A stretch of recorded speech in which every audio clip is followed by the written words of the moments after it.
بسم اللہ الرحمن الرحیم الحمد للہ رب العالمین والصلاة والسلام علی اشرف الانبیاء والمرسلین وعلی آلہ الطیبین الاطہرین لا سیما بقیت اللہ فی الارضین روحی وارواح العالمین لہ الفدا واللعنة الأبدية على أعدائهم من الآن إلى قيام يوم الدين أما بعد فقد قال الله تبارك وتعالى في كتابه المجيد وفرقانه الحميد وقوله الحق أعوذ بالله من الشيطان الرجيم بسم الله الرحمن الرحيم وقالوا لن يدخل الجنة إلا من كان هودا أو نصارى تلك أمانيهم قل هاتوا برهانكم إن كنتم صادقين بلى من أسلم وجهه لله وهو محسن فله أجره عند ربه ولا خوف عليهم ولا هم يحزنون۔ پروردگار عالم کا لاکھ لاکھ شکر، خداوند متعال نے ایک دفعہ پھر زندگی عطا فرمائی اور ہم بیت اللہ میں، مسجد اللہ میں حاضر ہوئے اور خداوند متعال کے حضور سر بسجود ہوئے اور ذاکر اللہ خداوند متعال نے ہمیں قرار دیا۔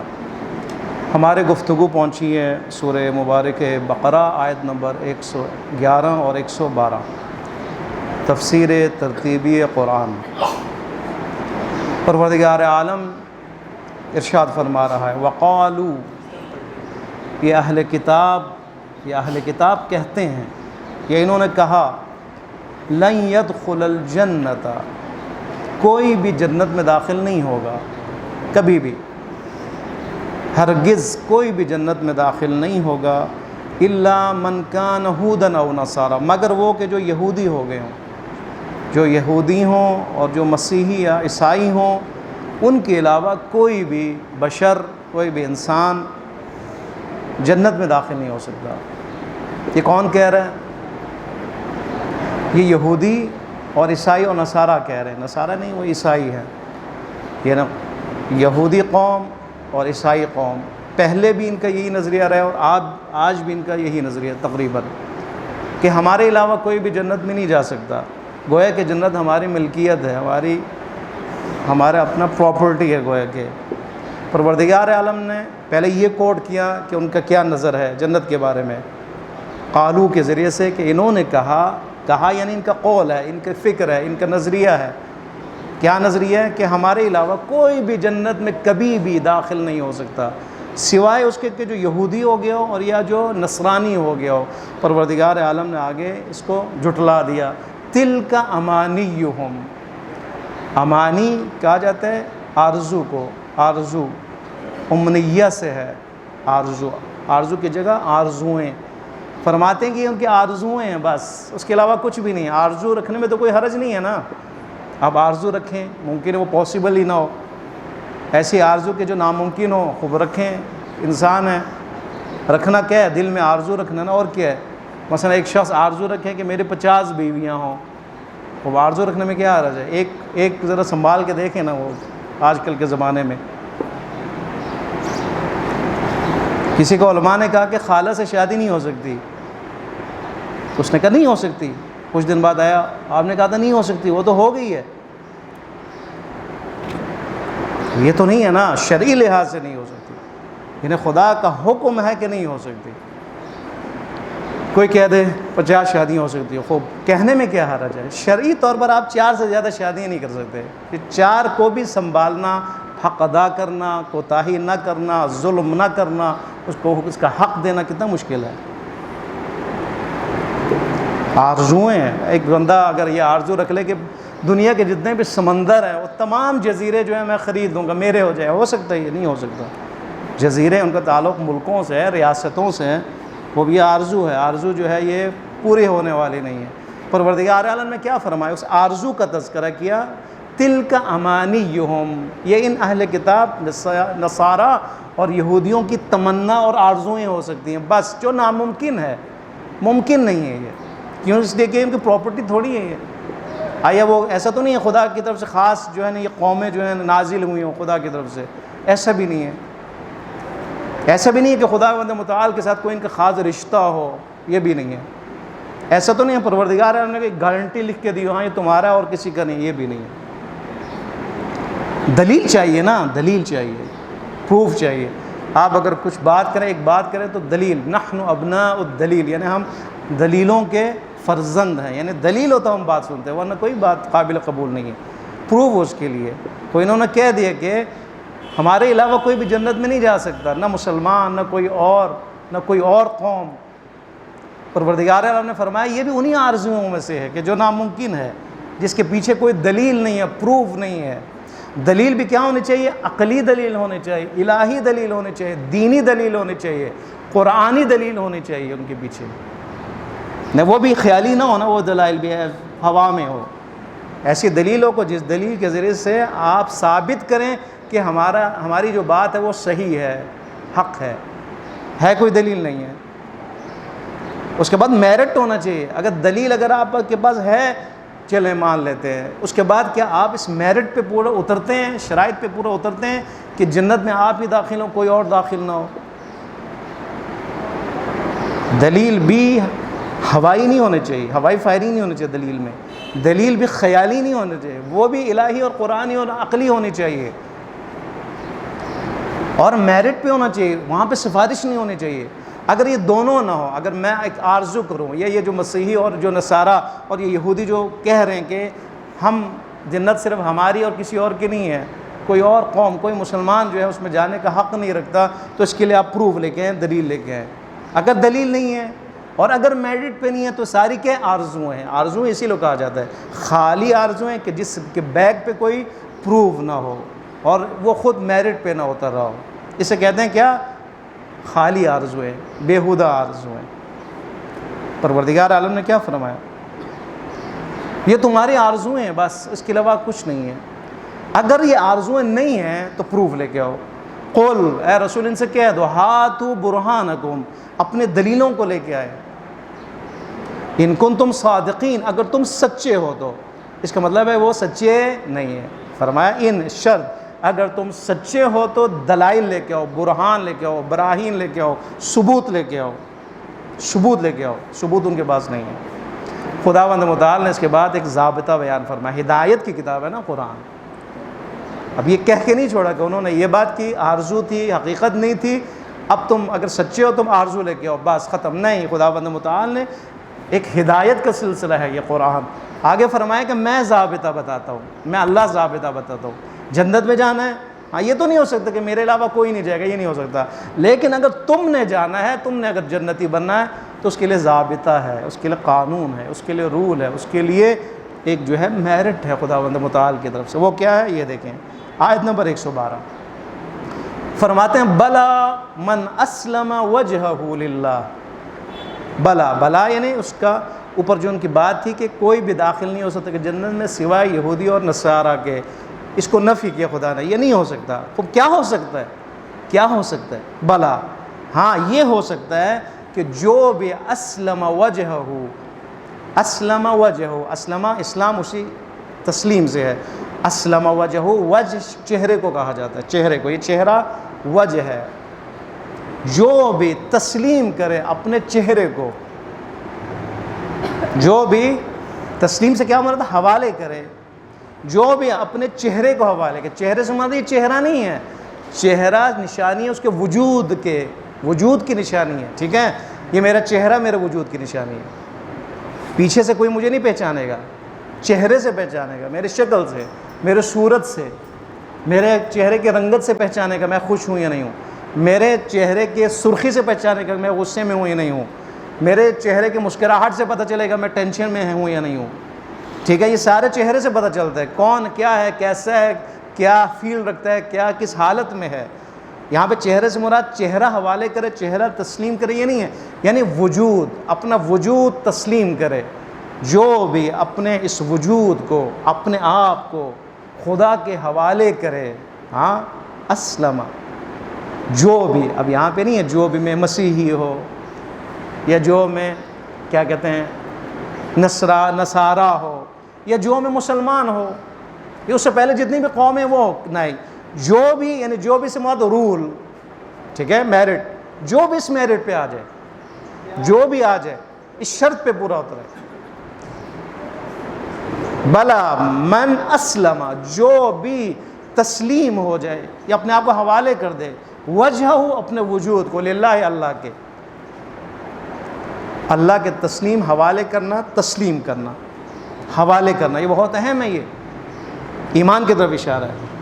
تسلیم کرنا یعنی ایمان کے اس بل بوتے پر اپنے آپ کو تسلیم کرے، حوالے کرے خداوند متعال کے، حوالے کرے. اب جنت تھوڑا ہے، جنت پراپرٹی نہیں ہے، ملکیت تھوڑی ہی ہے. جنت لینے کے لیے بغیر تکلیف کے آپ کیسے جنت میں پہنچیں گے؟ بغیر اطاعت کے کیسے جنت میں پہنچیں گے؟ بغیر محنت کے کیسے جنت میں پہنچیں گے؟ میرٹ پہ اترے بغیر کیسے کہہ سکتے ہیں ہم جنت میں جائیں گے اور کوئی نہیں جائے گا؟ جنت پراپرٹی نہیں ہے، جنت اجر ہے، اجر، صلہ ہے. آپ کچھ کریں گے تو آپ کو تنخواہ ملے گی نا، نہیں کریں گے تو کون آپ کو دیتا ہے اس زمانے میں؟ ہے کسی میں وہ فیلنگ، وہ احساس، وہ درد کہ وہ کہے کہ یہ محتاج ہے میں اس کو ویسے دوں؟ آج کل کے زمانے میں بہت کم لوگ ایسے. پروردگار عالم نے جنت کو ان اعمال کے صلے میں رکھا ہے، اس کے جزا کے طور پر رکھا ہے. مفت نہیں ہے جنت، جنت اجر اور جزا ہے. جنت جاگیر نہیں ہے کسی کی، جنت کسی کی ملکیت نہیں، کوئی بھی نہیں کہہ سکتا. حتیٰ کہ مسلمان بھی نہیں کہہ سکتے کہ جنت صرف ہماری جاگیر ہے. کیوں جی؟ آپ سے پہلے اتنی قومیں اپنے اپنے نبیوں کے زمانے میں، ان کی جو جنہوں نے حمایت کی، جنہوں نے اعتقاد رکھا، جنہوں نے ان کے کہے پر عمل کیا، جنہوں نے عمل صالح انجام دیا، جو ایمان پر تھے، ان کا کیا ہوگا؟ آپ کہاں سے آگے صرف جنت آپ کا ٹھکانہ ہو؟ نہ مسلمان کوئی کہہ سکتا ہے، نہ ایک شیعہ بھی نہیں کہہ سکتا کہ جنت میں ہم نے جانا، کسی نے نہیں جانا. نہیں، آپ کو کس نے اتھارٹی دی ہے؟ مسیحی بھی نہیں کہہ سکتا، یہودی بھی نہیں کہہ سکتے، نہیں کہہ سکتے. ایک میرٹ ہے، اس پہ اترا وہ جائے گا. من اسلم وجہہ للہ، جو بھی اپنے آپ کو خدا کے دین کے حوالے کر دے، خدا کے احکام کے حوالے کر دے، تسلیم ہو جائے، اپنے وجود کو خدا کے حوالے کر دے، وہ ہے وہ. اور اس کے بعد وما وہو محسن، اور وہ محسن ہو. دو شرطیں ہیں، دو شرطیں اگر ہو تو جنت آپ کی ہے. اور جو بھی اس پہ پورا اترے اس کی جنت ہے، نہیں ہے تو اس کی جنت نہیں ہے. اس کے لیے جہنم ہے، اس کے لیے آتش ہے، اس کے لیے آگ ہے، اس کے لیے سزا ہے، اس کے لیے جزا نہیں ہے، اس کے لیے انعام نہیں ہے. کیوں؟ اس نے کچھ کیا ہی نہیں ہے، وہ سست تھا، وہ نالائق تھا، کیوں اس کو دیا جائے؟ خداوند متعال عادل ہے. تسلیم.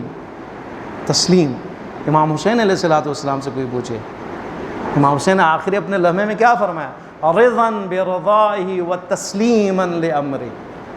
ہاں، امام حسین علیہ الصلوۃ والسلام نے بتایا کہ کیسے تسلیم ہوتا ہے انسان، تسلیم ہوتا ہے انسان، کیسے تسلیم ہو، کیسے اپنے آپ کو حوالے کرے خداوند متعال کے.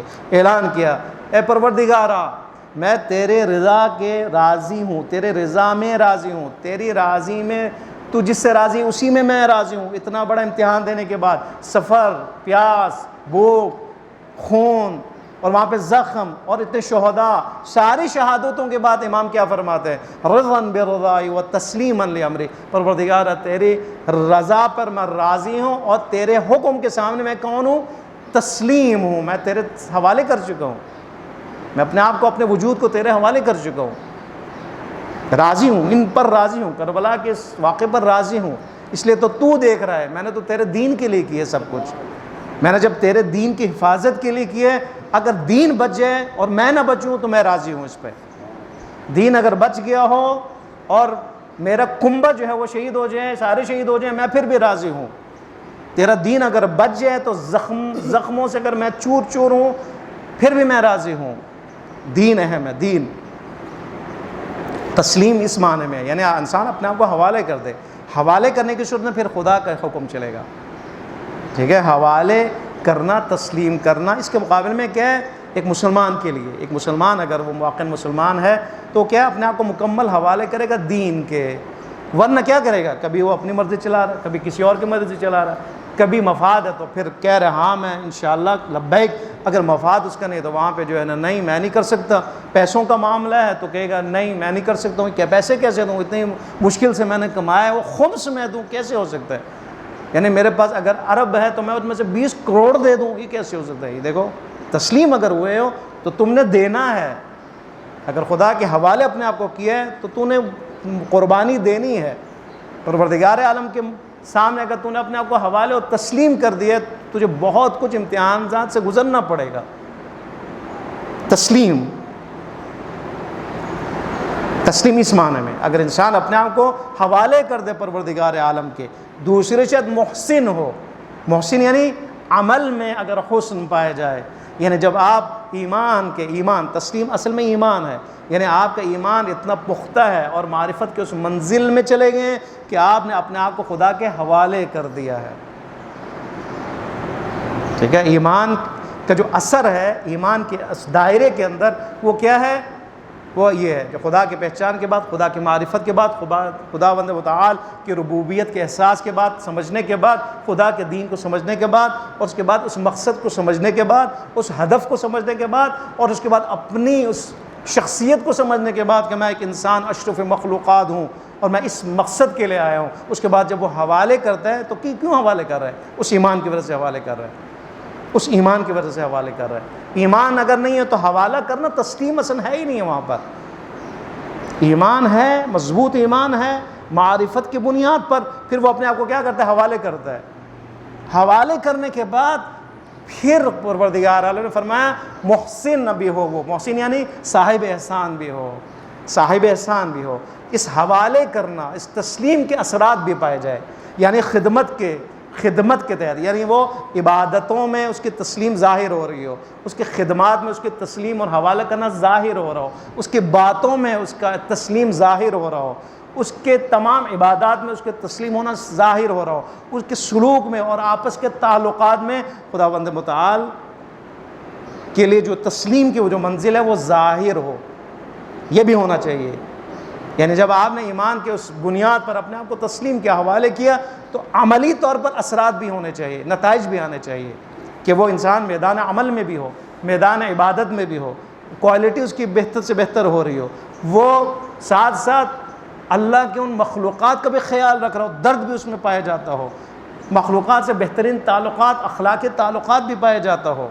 یعنی دو چیزیں، تسلیم میں حقوق اللہ شامل ہے اور محسن میں حقوق العباد شامل ہے۔ ٹھیک ہے، دونوں چیزیں اگر انسان ہے تو ماشاءاللہ جنت ہے اس کے لیے۔ بلا من اسلم وجہہ للہ، پہلی شرط کیا ہے؟ ہم سب کے لیے، سب کے لیے بلا، جی ہاں، وہ ان کی بات غلط ہے، حقیقت کیا ہے؟ ہاں، من اسلم وجہہ للہ، جو بھی اپنے آپ کو، اپنے وجود کو، اپنے آنکھوں کو، اپنے کان کو، اپنے دل کو، اپنے پاؤں کو، اپنے پیٹ کو، اپنے ہر چیز کو، اپنی زبان کو خدا کے حوالے کر دے، تسلیم ہو جائے، اور اس کے بعد عملی میدان میں محسن ہو، حسن پایا جاتا ہو، یعنی عمل میں بھی حسن پایا جاتا ہو۔ یہ جو تسلیم ہے نا، یہ ایمان میں حسن ہے، ایمان میں حسن ہے۔ ٹھیک ہے، اگر ایمان کے بعد تسلیم نہ ہو تو کیا ہے؟ خیالی ہے، خیالی پلاؤ ہے، یعنی ایمان ہے، خدا ہے، میں ایمان رکھتا ہوں، ظاہری ہے، صرف ذہن میں، ذہنی ہے صرف۔ ہاں خدا رب ہے، جی رب ہے، خدا اللہ، جی اللہ خالق فرماتا ہے، خلق فرماتا ہے، جی اللہ خلق فرماتا ہے، خالہ، ہاں خدا رزق بھی دیتا ہے، خدا زندگی بھی دیتا ہے، ذہنی ہے صرف۔ خدا نے دین عطا کیا ذہن میں، بس آپ نے پھر کیا کرنا ہے آگے؟ ہاں اگر آپ نے سب کچھ خدا کو دے دیا، حاضر کر دیا، تسلیم ہے، یہ ہے کہ میں اپنے آپ کو تسلیم کروں، اپنے اولاد کو تسلیم کروں، حوالے کروں، اپنے آپ کو حوالے کروں، اپنی زبان کو خدا کے حوالے کروں، اپنی آنکھوں کو خدا کے حوالے کروں۔ حوالے کروں سے مراد ہے اپنے ان کے دین کے حوالے کروں۔ خدا ہے، یہ زبان نہیں چلے گی مگر تیرے حکم کے مطابق، پروردگار یہ آنکھیں نہیں کھلیں گی جب تک تیرے حکم کے مطابق، پروردگار یہ ہاتھ نہیں چلے گا جب مگر اس کے مطابق جس طرح تو نے حکم دیا، پروردگارہ اس پیٹ میں کوئی لقمہ نہیں جائے گا مگر تیرے حکم کے مطابق. اس کو کہتے ہیں حوالے کرنا، تسلیم کرنا، حوالے کرنا خدا کے حضور میں، پروردگار عالم کو دے دینا، اپنے وجود کو دے دینا. اسی لیے امیر المومنین علیہ الصلوۃ والسلام کے لیے کیا فرمایا؟ وَمِنَ النَّاسِ مَن يَشْتَرِي نَفْسَهُ ابْتِغَاءَ مَرْضَاتِ اللَّهِ. امیر المومنین کی فضیلت میں ہے کہ لوگوں میں سے وہ کہ جس نے اپنے نفس کو خدا کی مرضی کے لیے بیچ دیا. مرضات اللہ، بیچنا، حوالے کرنا، بیچ دینا. بیچنا یعنی کیا مطلب؟ بیچ دینا، خدا کی مرضی خرید لینا، خدا کی مرضی کے مطابق زندگی گزارنا یعنی بیچ دینا. اگر آپ یہی شیطان کے لیے کریں گے تو وہ شیطان کو بیچ دینا اپنے آپ کو ہے. شیطان کا کنٹرول ہے اس کے اوپر. آنکھیں شیطان کو بیچ دی، گیا نامحرم ہے، کوئی فرق نہیں پڑتا اس کے لیے. آنکھیں آزاد ہیں، کسی محفل میں زبان اس کی آزاد ہے، کنٹرول نہیں ہے. یعنی اس نے بیچے، شیطان کو بیچے اس نے. لیکن اللہ کو بیچنے والا، اللہ کے حوالے اپنے آپ کو کرنے والا، اللہ کے سپرد اپنے آپ کو کرنے والا، اس کی زندگی میں اور ان کی زندگی میں زمین و آسمان کا فرق ہے. یہ تسلیم کی منزل پہ ہے اور عمل میں محسن ہے، یہ صاحب احسان ہے. پھر خداوند متعال نے کیا فرمایا؟ فَلَهُ أَجْرُهُ عِنْدَ رَبِّ. اس کے لیے اس کا اجر اس کے پروردگار کے پاس ہے. ٹھیک ہے، اجر ہے، یہ جنت اجر ہے، جزا ہے، انعام ہے. کسی کی ملکیت نہیں ہے اور کسی کی جاگیر نہیں ہے، اجر کے طور پر انعام ہے. فَلَهُ، یہ دو شرطیں جس کے بعد ہو، تسلیم کی منزل پر ہو اور محسن ہو. فَلَهُ، اس کے لیے ہے اس کا اجر اس کے پروردگار کے پاس. دنیا میں کیا ہے؟ اجر تو ہے، اجر تو انشاءاللہ. دنیا میں کیا؟ وَلَا خَوْفٌ عَلَيْهِمْ وَلَا هُمْ يَحْزَنُونَ. یہ دو صفتوں والا اور دو شرطوں پہ پورا اترنے والا، نہ اس کے لیے کوئی خوف ہے نہ اس کے لیے حزن ہے. بہت اہم ہے یہ. خوف میں انسان زندگی گزارتا ہے نا، حزن یعنی غم میں زندگی گزارتا ہے، اداس ہے. ایک دفعہ خوف ہے، مفسرین فرماتے ہیں دونوں الگ الگ ہے. خوف آئندہ آنے والے زمانے کے لیے، حزن گزشتہ زمانے کے لیے. یعنی اس نے گناہ کیا، اس نے بے ادبی کی، اس نے بے احترامی کی، اس نے کوتاہی کی، سستی کی، غم ہے. اس نے تجارت میں جو ہے وہ سستی کی، ناکام ہو گئی، تجارت میں خسارہ ہو گیا. ہاں، اس نے رشتے میں سستی کی، اب جو ہے زندگی اس کی کٹن ہو گئی، سستی کی اس نے. حزن ہے، اس کے لیے حزن ہے، حزن، غم، اداسی. اور آئندہ آنے والوں کے لیے کیا ہوگا؟ اب شادی تو ہو گئی، اب آئندہ کیا ہوگا؟ اب وہ پچھتا رہا ہے، آئندہ کیا رہا ہے، میں خوف کر رہا ہے. یہ دو چیزیں، حزن یعنی پہلے جو ہوا ہے، خوف یعنی آئندہ جو ہوگا.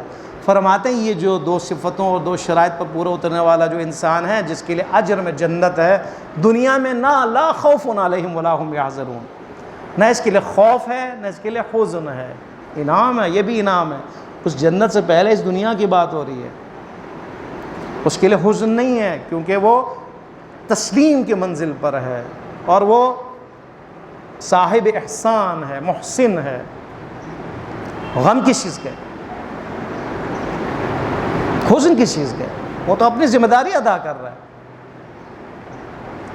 وہ تو اپنی ذمہ داری ادا کر رہا ہے، چاہے اللہ کے مقابلے میں وہ ذمہ داری ہو، چاہے وہ اللہ کے بندوں کے حوالے سے وہ ذمہ داری، وہ تو وہ ادا کر رہا ہے. حزن کس چیز کا ہے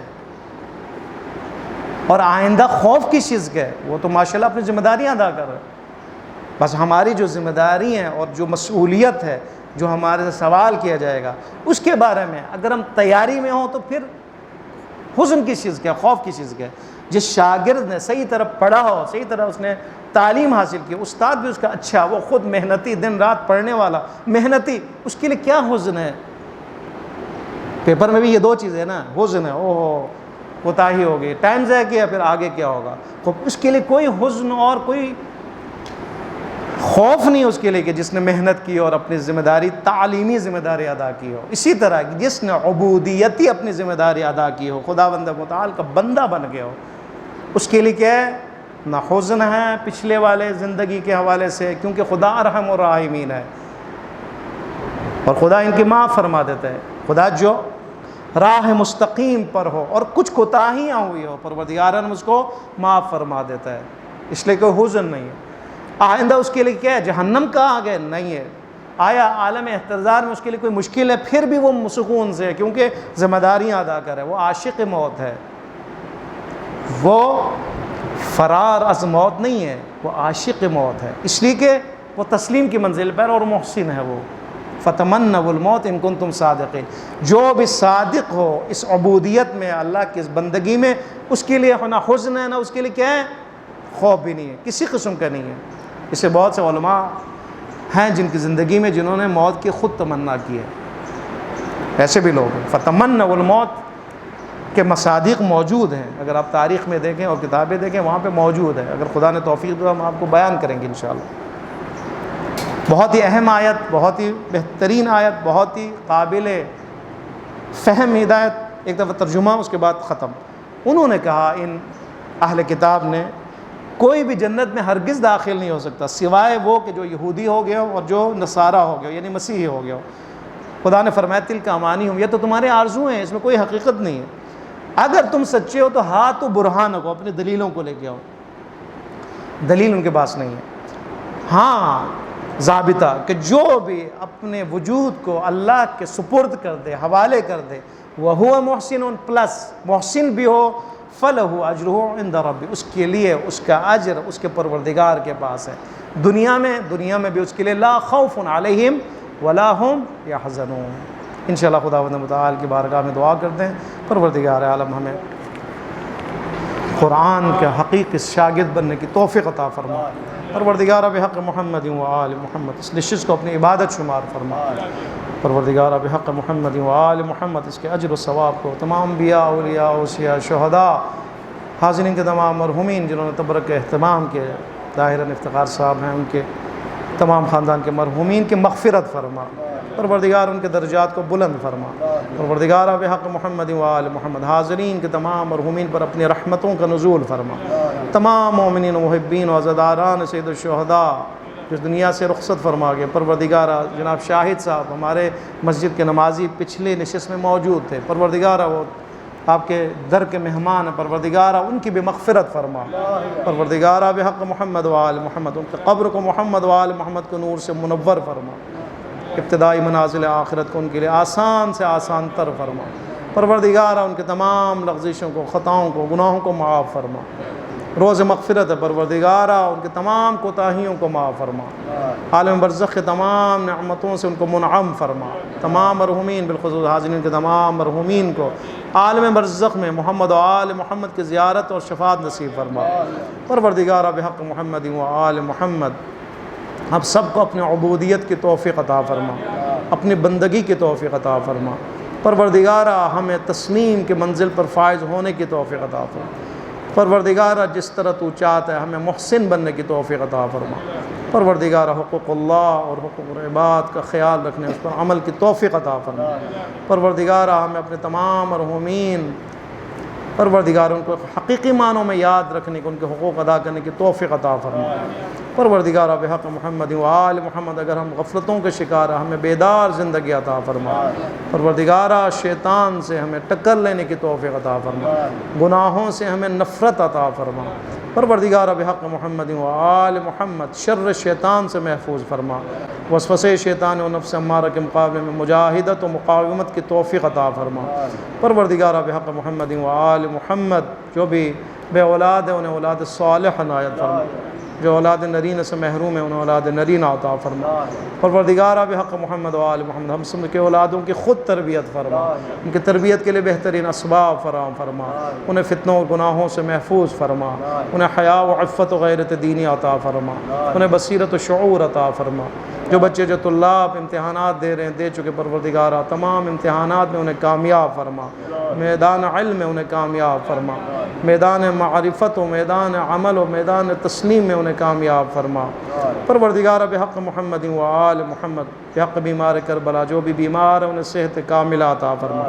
بہت سے مومنین و مومنات بیمار ہیں، جناب اختر خلیف صاحب کی اہلیہ بیمار ہے، مولانا ناصر صاحب کی اہلیہ بیمار ہے، ہمارے ساس محترمہ بیمار ہے، مولانا شکور صاحب کے لیے بھی دعا کرے۔ پروردگارہ اور بھی اگر حاضرین میں بیمار ہے، ان کا کوئی بیمار ہے، پروردگارہ بحق بیمار کربلا ان تمام بیماروں کو صحت کاملہ عطا فرما، شفاء کاملہ عطا فرما۔ ہم سب کو تمام امراض جسمانی، روحی، معنی و فکری